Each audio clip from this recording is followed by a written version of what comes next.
है अगर stock market में इंटरेस्ट तो सब्सक्राइब करना ना भूलें और साथ में ही बेल आइकन को भी प्रेस करें ऑल नोटिफिकेशंस के लिए। Hello student, welcome back to our channel. So आज की वीडियो में हम रिसर्च एनालिस्ट के क्वेश्चन आंसर को रिवील करने वाले हैं। अगर आप NISM का एग्ज़ाम दे रहे हैं या NCFM का एग्ज़ाम दे रहे हैं तो आपके लिए बहुत ही बेनिफिशियल रहने वाला है। अगर आप रिसर्च एनालिस्ट का सर्टिफिकेशन कर चुके हैं और आप इंटरव्यू की प्रिपरेशन कर रहे हैं तो भी आपके लिए काफ़ी बेनिफिशियल रहेगा। और अगर आप जल्द से जल्द चाहते हो कि आपका एग्ज़ाम जो है वो क्लियर हो तो आप हमारी क्लासेस भी ज्वाइन कर सकते हैं। डिस्क्रिप्शन बॉक्स में आपको वेबसाइट लिंक प्रोवाइड होगी, साथ में व्हाट्सएप नंबर भी मिलेगा आपको।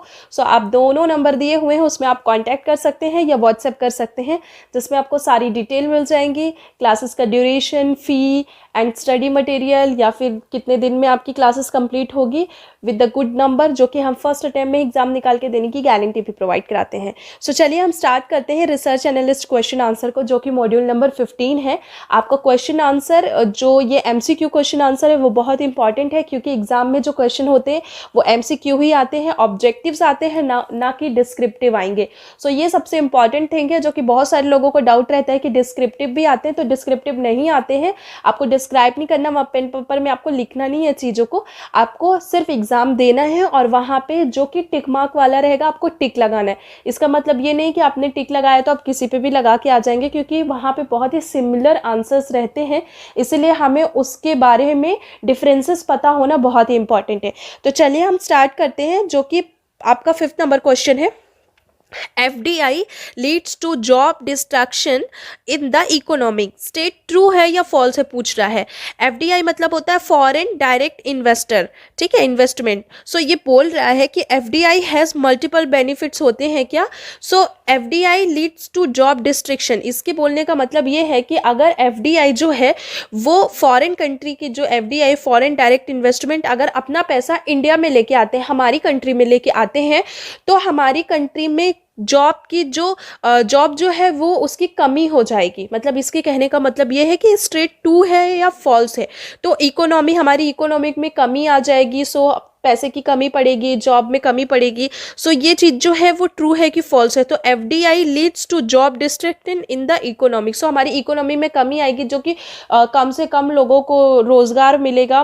सो ऐसा बोल रहे हैं। तो आप खुद सोचो कि अगर कोई भी फॉरेन इन्वेस्टर हो गया या फॉरेन इन्वेस्टमेंट जो है, कंपनीज जो है वो अपना पैसा अगर इंडिया में लेके आ रहे हैं, तो अगर वो इंडिया में लेके आए हैंगे तो वो इंडिया के लिए बेनिफिट्स होगा कि नहीं होगा। ऑब्वियस सी बात है कि इंडिया के लिए वो बेनिफिट्स होगा। तो अगर किसी भी फॉरेन कंट्री से पैसा आता है, वो इंडिया में अपना पैसा लेके आ रहे हैं, यहाँ इन्वेस्ट कर रहे हैं, सो उसके लिए आपको क्या क्या बेनिफिट्स हो सकती हैं। तो जॉब क्रिएशन होंगे, ज़्यादा से ज़्यादा जॉब मिलेगी लोगों को, क्योंकि पैसा होगा, कंपनी ओपन होगी, इन्वेस्ट करते हैं अगर फॉरेन कंट्रीज़ तो ज़्यादा से ज़्यादा जॉब मिलता है लोगों को। न्यू टेक्नोलॉजीज़ आएंगे, मतलब नए नए टेक्नोलॉजी पे काम होगा, ज़्यादा से ज़्यादा लोगों को जॉब मिलेगी।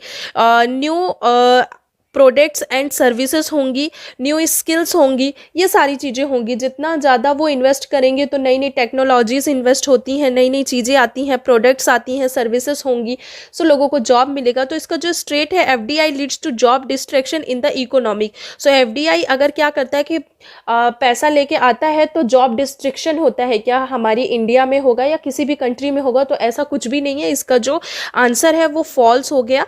आंसर इसका ट्रू होना चाहिए था, क्योंकि FDI leads to job destruction नहीं होगा। अगर वो पैसा लेके आ रही है मार्केट में तो ज़्यादा से ज़्यादा जॉब्स प्रोवाइड होंगे, ना कि डिस्ट्रैक्शन होंगे, ठीक है। सो इसका जो राइट आंसर होगा वो होगा आपका फॉल्स। चलिए नेक्स्ट क्वेश्चन पे मूव करते हैं। इन technical analysis a dash level is level where to price tend to find some hold as it is going down. So इसका राइट आंसर जो होगा वो होगा सपोर्ट, क्योंकि सपोर्ट का मतलब ये होता है कि अगर हम कोई भी स्टॉक को बाई करते हैं या कोई भी स्टॉक होता है, अगर हम उस स्टॉक को ले तो हम उस स्टॉक में सबसे पहले क्या देखते हैं, सपोर्ट देखते हैं और रेसिस्टेंस देखते हैं। सपोर्ट मतलब होता है कि डाउन साइड में अगर मान लो किसी भी स्टॉक को हमने बाई किया 50 रुपये पे, अगर वो चल रहा है तो हम देखेंगे कि उसका सपोर्ट क्या है, 30 रुपये या 30 रुपये तक इसका सपोर्ट बन गया। सपोर्ट नीचे से एक तरीके से सपोर्ट देना। सो सपोर्ट बन गया इसका, या इससे नीचे भी ये जा सकता है बट वहाँ पे वो रुकेगा इस सपोर्ट पे, और उसके बाद वो 30 रुपये से फिर नीचे जा सकता है या बाउंस बैक भी कर सकता है, मतलब वो वापस से ऊपर उठ सकता है। वही रेसिस्टेंस मतलब ये होता है कि जैसे कि वो 50 रुपये का स्टॉक है और वो 90 जा सकता है, वो उसका रेसिस्टेंस लेवल है। और ये भी हो सकता है कि 90 जाने के बाद में वो वापस से डाउन साइड पे आ जाए या लोअर साइड में फिर से वो जा सकते हैं। ठीक है, सो ये चीज़ जो होती है वो इसका जो राइट आंसर होगा वो होगा support. Uh technical analysis a support level is level where the price tends to find some hold at it is going down. So वो डाउन साइड पे भी जा सकता है और वो वहाँ पे होल्ड भी हो सकता है, या हो सकता है कि वो वापस से वहाँ जाने के बाद होल्ड हुआ और वापस से फिर वो रुक गया। ठीक है, so a support level is the level where to price tend to find support as is going down, that means the price is more likely to go up from is level rather than break through out it। सो इसका explanation ये है। सो इसका जो right answer होगा वो होगा support. संभावना होती है कि यहाँ पे ये रुक सकता है, इससे नीचे वो नहीं जाएगा, और रेसिस्टेंस मतलब कि इसकी भी संभावना होती है कि इससे ऊपर जाने के कम चांसेस है, इसीलिए हम उस पर एक टारगेट सेट करते हैं कि ये यहाँ तक तो जाएगा ही जाएगा, जो कि रेसिस्टेंस लेवल होता है। और सपोर्ट मतलब होता है कि स्टॉप लॉस हम लगाते हैं जिसमें हमारी संभावना होती है कि यहाँ जाके ये लेवल पे वो रुक सकता है, या तो यहाँ पे टच करने के बाद वो वापस से ऊपर जा सकता है, गोइंग डाउन भी और गोइंग अप भी। सो इसका जो राइट आंसर होगा वो होगा support. We are moving to next question.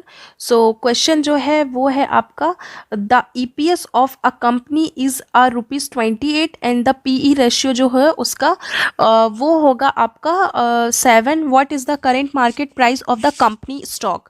सो यहाँ पे आपको एक फॉर्मूला के थ्रू लगाना है, जैसे कि यहाँ पे ये आप देख सकते हो कि ये इसका फॉर्मूला है।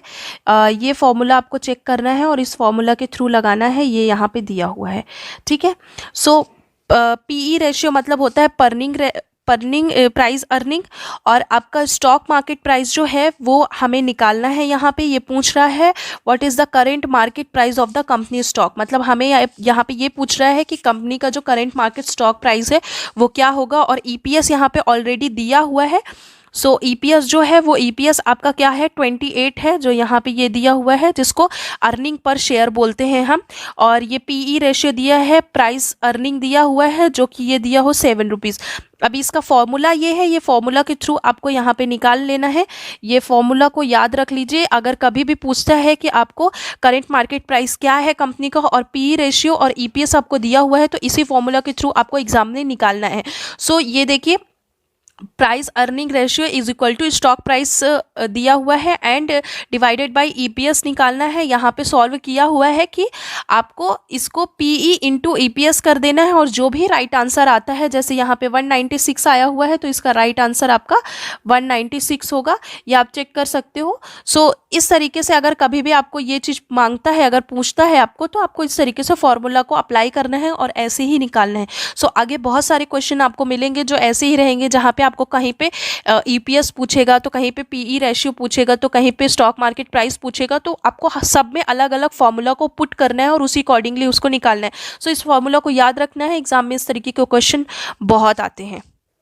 तो स्टूडेंट आज के लिए बस इतना ही। अब मिलते हैं नेक्स्ट क्वेश्चन पे। नेक्स्ट वीडियो भी आपका रिसर्च एनालिस्ट, आपका investment adviser, equity derivative, mutual fund के ऊपर भी हो सकते हैं। सो इसी तरीके से चैनल पे आप बने रहो। अगर आपको कोई भी डाउट आता है रिलेटेड टू दिस वीडियो या प्रीवियस वीडियो से, तो आप कमेंट करके मुझे पूछ सकते हो। बाकी क्लासेस रिगार्डिंग कोई भी इन्फॉर्मेशन चाहिए तो आप हमें डायरेक्टली कॉल या मैसेज कर सकते हो, जो कि आपको वीडियो के एंड में और डिस्क्रिप्शन बॉक्स में भी आपको नंबर प्रोवाइड किया गया हो। साथ में आपको वेबसाइट लिंक भी दी गई हुई है, तो वहाँ से भी आप सारी चीज़ें विजिट कर सकते हैं। तो चलिए अब मिलते हैं नेक्स्ट वीडियो में, तब तक के लिए take care of your health and your family. जय हिंद। गाइस देखिए, यहाँ पे मैंने आपको कॉन्टैक्ट नंबर दिया हुआ है। अगर आपको यहाँ पे लगता है तो आप क्लासेस की कोई भी इन्फॉर्मेशन चाहते हो, मोर डिटेल्स चाहते हो, तो यहाँ पे आप हमें कांटेक्ट कर सकते हो। ये आपको इंस्टाग्राम, ट्विटर, फेसबुक और जीमेल सबका मैंने आईडी यहाँ पे प्रोवाइड कराया हुआ है। प्लस आपको हमारी कंपनी की वेबसाइट भी मिल जाएगी, वहाँ पे भी आप हमें मैसेज करोगे तो हमारी कंपनी की जो टीम है वो आपको डायरेक्टली मेल के थ्रू बात करेंगी।